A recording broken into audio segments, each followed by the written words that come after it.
Luke and Nathan here. We promised you a little comparison video series of the FX and the ETEK 3. So we're going to do the first segment of that, which is more just a superficial, less technical thing, like our preferences and looks and looks, feel, a little bit of that. First thing I want to talk about is the case, the packaging. We're basically going to go back and forth and talk about what we like most. I personally prefer the packaging on the ETEK because it's actually like a tin case, metal case. When you open it, you have like cutout foam, comes with barrel sock, Allen keys, nice Allen key set, oil, and the gun, and also the barrels, obviously. So yeah, I like it more. It's more sturdy, more of like you can take it out to fields. You don't need a gun case for this one.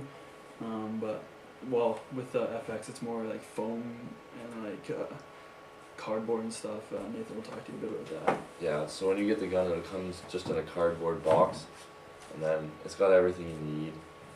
But you don't want to be carrying around your gun in a cardboard box. It gets beat up over time, and then you end up having to buy a case anyways. I definitely prefer the ETEK's case, which is a really nice feature. Dangerous power. I'm not sure about the manual on the ETEK, but the Dangerous Power one comes with a nice colored manual, so it's really nice to look through, and it's not hard to find what you're doing, which is another nice thing. But yeah, with the packaging overall, ETEK beats the FX for sure. Okay, so next thing, we're just gonna quickly go over the accessories that are on the gun. When it comes stock, well, it comes with the gun, I guess. Start with the barrel. Barrels are basically the same, just normal ported barrel. Obviously, plenty of clips barrels have the opposite threading. I don't know about Dangerous Power barrels, but that's a nice feature. Most guns should have that, so you're not unscrewing your whole barrel and stuff like that. That's just the barrel. Obviously, it's pretty standard. Feed neck. The LT, it's a composite feed neck. On the AM, it's a metal feed neck, like the FX. It's basic clamping. They're pretty alike for that. The Dangerous Power has a lot lower profile Yeah. of a feed neck, which is kind of nice for those players in the tight spots. They want to be able to get the hopper hidden away, which is just a nice feature as well. Yeah, it's like a centimeter lower or something like that. It's pretty big deal. Next, on La FSA, they both have one, two different kinds. The ETEK has a screwing one, And FX has a Flip. flipper. yeah. That's basically all preference. I like the flip one a little better. It's a little faster. This one's a little, I don't know. This one, More work. yeah. It's not much work. It's an on-off ASA. It's good to have either way. Trigger. I like the trigger better on the ETEK. I know a lot of people like it for semi-play because it's really easy to walk. It's really nice shape for such a low-end gun. Not low-end, but for such a not $1,000 gun. Low of the high ends. Yeah. The FX actually has a really cool trigger though. I think the FX might be the only gun that has it, but they have a dual trigger like usual, but you can also spin it and it just goes the other way, which is a really nice feature. Yeah, so it's a lot more like the ETEK one if you flip around, and you can flip it back, so it's more like it's just a more sight customized, trigger. yeah, it's a more customized feel, so whatever you prefer, and then you can adjust it quite a bit. Yeah. Yeah, for trigger. Trigger frame's basically the same. Gun frame, it's basically the same size. Maybe I the think the FX is slightly longer at the back, yeah but shorter at the front. So. yeah. ETEK has a bit of a longer low pressure regulator, and so they basically have the same high pressure regulator in them too. So your regulators are gonna be about the same when you buy them. Next big thing is the boards.